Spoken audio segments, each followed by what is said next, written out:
Bonjour! Alors dans cette vidéo-là, je réponds à une question, la question du profil de l'enfant. Souvent, ça arrive qu'on me pose la question lorsqu'une éducatrice a créé sa garderie et puis là, elle me demande sont où les agendas, où est-ce que je peux voir le profil de l'enfant. Alors, c'est assez simple, il faut avoir créé un enfant avant de pouvoir accéder au profil de l'enfant. Une fois que l'enfant est créé, et puis pour savoir comment créer un enfant, je te suggère de visionner le vidéo comment créer ta garderie. Je l'explique comment faire. Alors, on clique sur la carte de l'enfant. C'est dans cette section que on peut gérer toutes les fonctionnalités de l'enfant. Alors ici, nous pouvons ajouter une photo à l'enfant. Puis, vous pouvez sélectionner aussi une couleur pour le cercle de l'enfant. Il y en a qui adorent mettre une couleur en particularité pour un groupe précisément. Exemple, les coccinelles en rouge, les alligators en vert, les papillons en rose.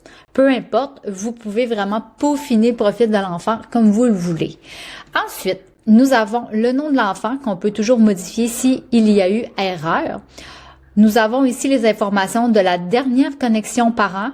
Ici, là, c'est vraiment une garderie test. Alors, les parents, c'est souvent moi. Alors, c'est pour ça que vous pouvez voir des chiffres qui ne font pas de sens. Mais vous pouvez voir lorsque un parent s'est connecté pour la dernière fois. Ici, c'est le symbole de l'agenda. Alors, c'est quand la dernière fois que tu as envoyé un agenda. Ensuite, ici, vous allez retrouver un petit symbole, soit jaune ou soit rouge. Le jaune indique une condition particulière et le rouge indique une allergie. Fait qu'ici, là, quand le parent, dans le dossier de l'enfant, entre une allergie, vous le voyez flagué ici sur le profil, ainsi que sur les autres petites cartes. Vous avez la date de naissance ici de l'enfant que vous pouvez modifier s'il y a eu erreur. Ensuite, ici, vous pouvez changer l'enfant de groupe assez facilement. Il y a pas de problème, c'est pas compliqué. Si jamais vous vous êtes trompé ou vous faites des changements de groupe, c'est par ici que vous faites les changements de groupe. Ensuite, les fonctionnalités. Nous retrouvons ici les agendas de communication. Nous retrouvons les portraits de l'enfant. Ici, nous avons le besoin spécifique. Alors, si votre enfant a besoin d'un besoin spécifique, exemple, j'aurais besoin de couches et que je veux le faire flaguer sur le profil parent pour que le parent le voit en jaune quand il rentre dans son enfant. J'ai besoin de couches, alors je fais plus et je clique sur le bouton vert. Si par exemple, vous avez plus besoin de couches, on supprime l'élément tout simplement. Ici, vous avez accès au dossier de l'enfant. Le dossier de l'enfant, il va être expliqué dans une autre vidéo, ce que je vais l'expliquer dans son intégralité. Je fais seulement dans cette vidéo-là vous montrer qu'est-ce qu'on peut retrouver dans le profil de l'enfant. Ensuite, ici, nous avons l'album photo.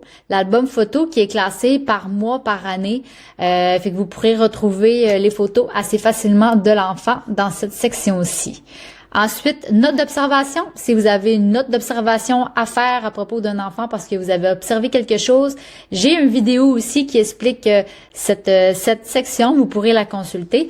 C'est dans le profil de l'enfant qu'on fait nos notes d'observation pour le portrait.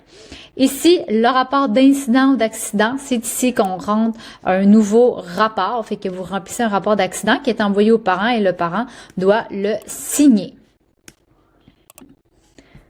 Ensuite, pour la dernière fonctionnalité, c'est ajouter un parent. Alors, c'est ici, dans ajouter un parent, que vous allez pouvoir ajouter un parent. J'ai fait une vidéo aussi qui explique comment ajouter un parent. Si nous retournons ici dans gestion des enfants, vous retrouverez le flag allergie directement sur la carte. Vous cliquez dessus, vous voyez exactement l'allergie. Puis c'est en jaune là, pour la condition particulière. J'en ai comme pas un exemple sur ce profil de garderie-là. Ensuite, vous pouvez voir la dernière connexion parent assez facilement et la dernière agenda envoyé. Fait que si vous vous rappelez plus à qui vous avez envoyé un agenda, vous pourrez le voir très facilement sur la carte ici des enfants.